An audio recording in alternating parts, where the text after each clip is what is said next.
கர்த்தருக்கு ஸ்தோத்திரம். கர்த்தருடைய பிள்ளைகளே, என் அன்பின் வாழ்த்துக்கள். ஆதியாகமம் 15ஆம் அதிகாரம் 1ஆம் வசனம்.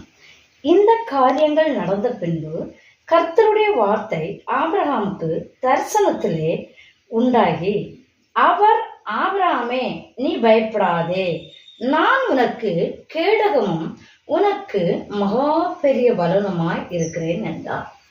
கர்த்தருடைய பிள்ளைகளே, கர்த்தர் உங்களுக்கு தான் சொல்லுகிறார். இந்த வசனத்தை கர்த்தர் சொல்லுகிறார், நான் உனக்கு கேடகமும் மகா பெரிய பலனுமாய் இருக்கிறேன் என்கிறார்.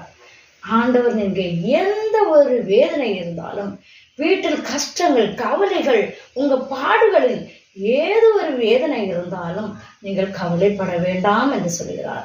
நீங்க இருக்கிற இடத்திலும் சரி, வேலை செய்ய இடங்களிலும் சரி, உங்கள் பிள்ளைகளுக்காகவும் சரி, புருஷர்களுக்காகவும் சரி, உங்களுக்காகவும் சரி, நீங்கள் கவலைப்பட வேண்டாம். உங்களுக்காக தேவன் உங்களுக்கு கேடகமும் மகா பெரிய பலனுமா இருக்கிறாங்க. உங்களுக்கு மகா பெரிய பலனுமா இருக்கிறாங்க. நான் பலன் இழந்துட்டேனே என்று நீங்க பயப்பட வேண்டாம். உங்களுக்கு கடவுள் உங்களுக்கு பலனை தந்து உங்களுக்கு கேடகமா இருக்கிறாங்க. அதனால் நீங்கள் விசுவாசிங்கள், கர்த்தரை தேடுங்கள். அவர் உங்களுக்கு கேடகமாயிருந்து மகாபலனுமாயிருப்பார். இது மூலம் நீங்க ஆசீர்வாதத்தை பெறுங்கள். உங்களுக்காக ஜெபிக்கிறேன். என்னோடு இணைந்து ஜெபியுங்கள். கண்மலை மேய்ப்புறமா இருக்கிற பரலோகத்தை எங்கள் பரமபிதாவே சொல்றோம். இந்த வேளையிலும் உமது பிள்ளை நான் உங்களுடைய பிள்ளைகள் எல்லாருக்காகவும் ஜெபிக்கிறேன் அப்பா. இந்த ஜெபத்தை கேட்டு பிள்ளைகளை ஆசீர்வதிக்கும்படியா இருக்கிறீங்க அப்பா. பிள்ளைகளை ஆசீர்வதிங்க.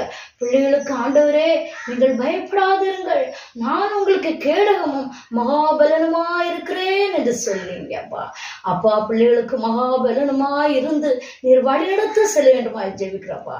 பிள்ளைகளை எந்த ஒரு ஆபத்துக்களும் நெருங்காதபடி உங்களுடைய பிள்ளைகளை ஆண்டவரே சுற்றிலும் முற்றும் மரத்தை குற்றங்களை வேலி அடைத்து காத்தருங்க ராஜாவே.